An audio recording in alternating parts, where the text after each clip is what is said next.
ছাব্বিশের বিধানসভা ইলেকশনে আপনি কালিয়াগঞ্জ থেকে প্রার্থী হয়েছেন, কি বলবেন ইলেকশন?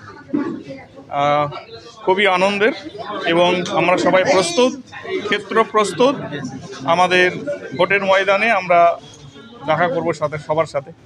ভোটের ময়দানে সবার সাথে তো দেখা করবেন, জনসাধারণের কাছে ভোট প্রচারে যাবে, কি এজেন্ডা আছে কালিয়াগঞ্জ নিয়ে আপনার কাছে? আমাদের সেবা, প্রসার, স্বাস্থ্য, শিক্ষা, উন্নয়ন, এই আমাদের এজেন্ডা। যেখানে রাজ্য সরকারের কিন্তু অনেক প্রকল্প চলছে, রিসেন্ট আমাদের যেটা দিল যুবসাথী, কন্যাশ্রী, লক্ষ্মীর ভাণ্ডার, এই সব প্রকল্প যেখানে নিয়ে মা বোনেরা পাচ্ছে, ভাইয়েরা পাচ্ছে, সেখানে আপনার কি মনে হয়?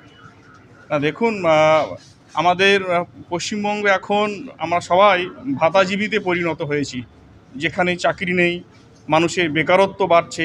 আমাদের এখান থেকে যুবকরা বাইরে চলে যাচ্ছে, তাদের ট্যাগ লাইন হয়ে যাচ্ছে যে পরিযায়ী শ্রমিক হচ্ছে তারা।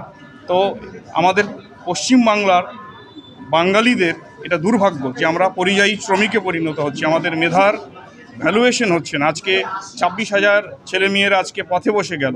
আজকে শুধু ভাতা দিয়ে মানুষের উন্নয়ন সার্বিক হতে পারে না। সন্ন্যাসী লাইনে থেকে রাজনৈতিক পদার্পণ, কি বলবেন? সন্ন্যাসীরা চিরকালই মানুষকে পথ দেখিয়েছে।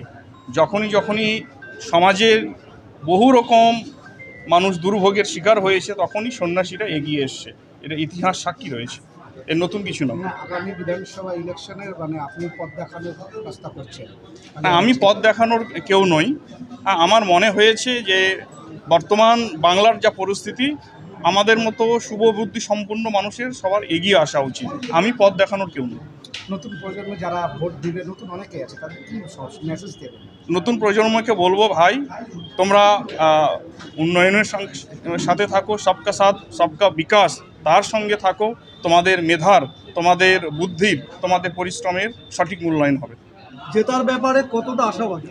দেখুন, আমরা সারা বছর ধরে, আমাদের কার্যকর্তারা সারা বছর ধরে মাঠে ময়দানে নেমে কাজ করেছে, জনসংযোগ তারা তৈরি করেছে। আমরা 100% আমরা জয়লাভ করব, এই বিশ্বাস আমরা রাখি।